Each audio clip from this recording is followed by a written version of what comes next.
Doul. Vous avez pu exploiter ces 2 minutes-là en très bon escient sur des questions de cybersécurité. Nous allons maintenant donner la parole à, vous l'aurez compris, sur la note que Son Excellence, le président d'honneur de la coalition, a sortie récemment, portant nomination auprès de Madame le superviseur général, des superviseurs adjoints chargés des questions sectorielles, notamment sur la logistique, les questions électorales, la stratégie et la communication. Nous allons accueillir Dr Amadou Thiaw, superviseur général chargé des élus, qui va nous délivrer son discours. Merci. Merci Hassan.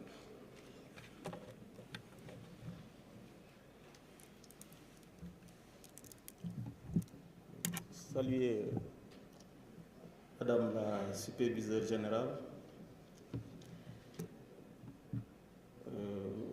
pour son leadership, son engagement, sa loyauté, son sens de rassemblement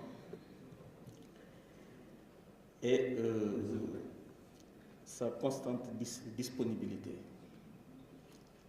Madame la superviseure générale, nous vous remercions. Saluer et féliciter les membres du think tank, à la tête, Monsieur le ministre et coordonnateur, Maître Tin. Saluer mes collègues maires. Je vois M. Bey dans la salle, collègue maire. À ma qualité de chargé des élus superviseurs adjoints, je voudrais articuler ainsi mon intervention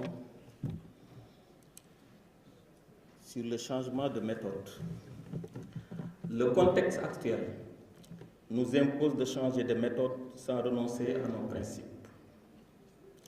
Nous devons renforcer l'écoute des élus, privilégier la concertation et bâtir une coalition davantage ancrée dans les réalités des collectivités territoriales. L'efficacité politique passe aujourd'hui par une meilleure organisation du travail du terrain. Madame la superviseure générale, vous savez que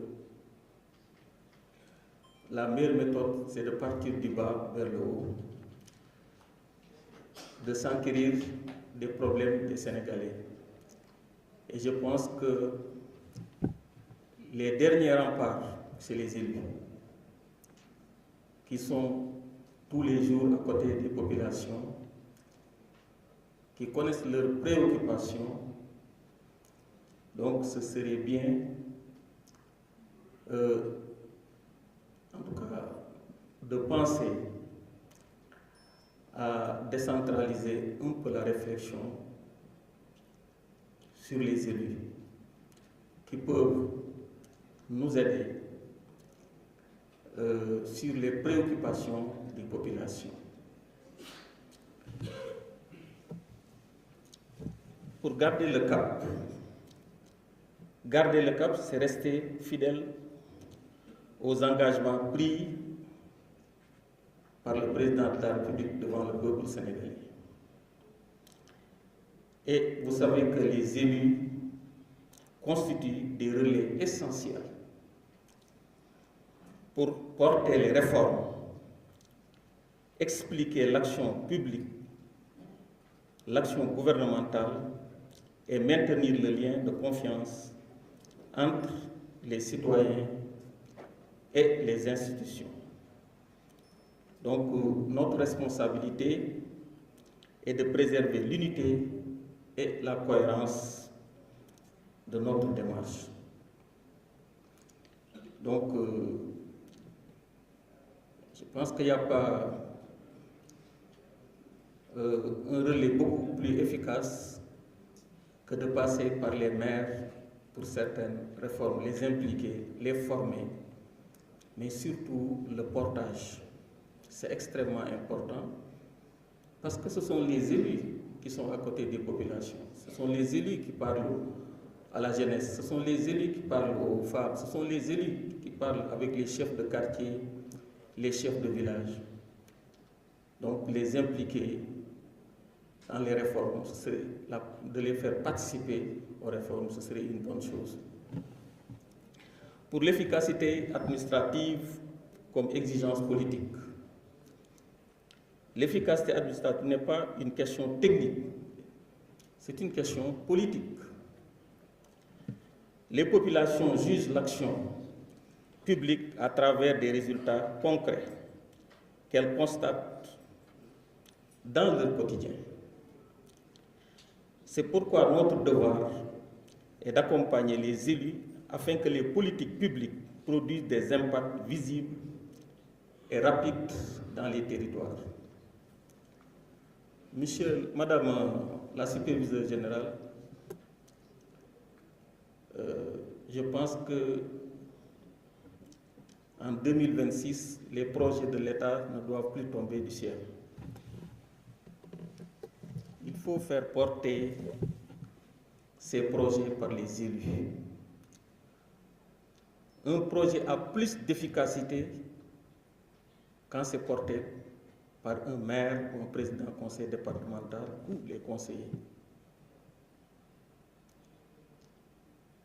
C'est extrêmement important. On peut dépenser beaucoup d'argent. On peut faire des réalisations. Mais le portage est important. La communication est importante. Et il n'y a pas plus efficace et plus proche des populations que le maire. Il peut porter le projet du début à la fin.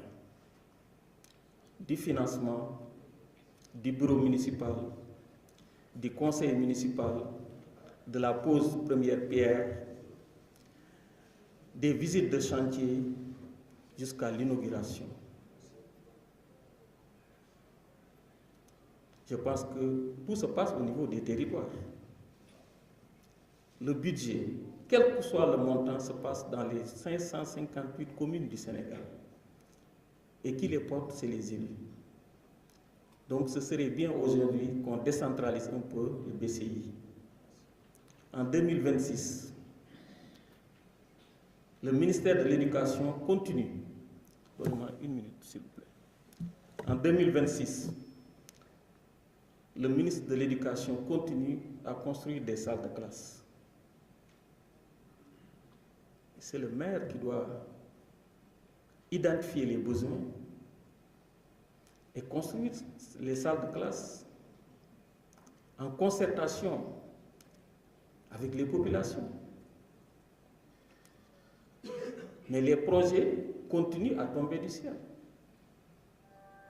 La santé, les postes de santé, parce que je vous parle des compétences transférées, la santé, l'éducation, etc. Donc nous souhaiterions que le budget soit un peu décentralisé au profit des élus pour que l'action publique soit beaucoup plus efficace et que les résultats soient beaucoup plus efficaces et visibles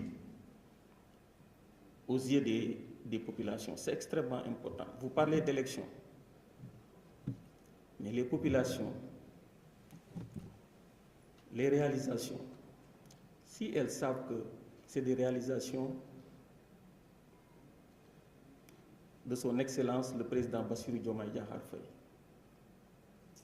ça peut donner un impact positif lors des prochaines échéances, que ce soit les élections locales ou les élections présidentielles de 2029.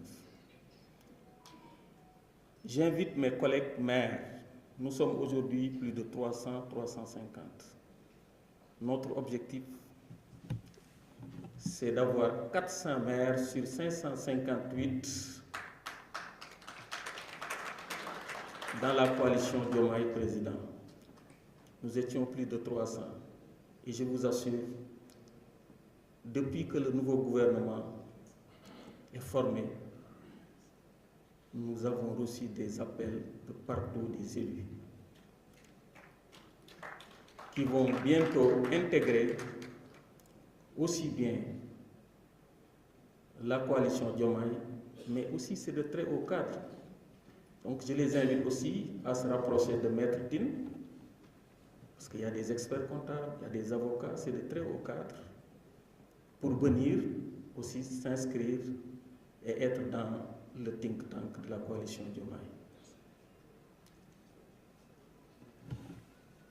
En résumé,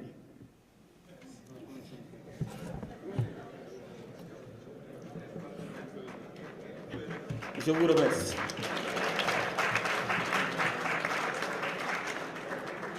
Docteur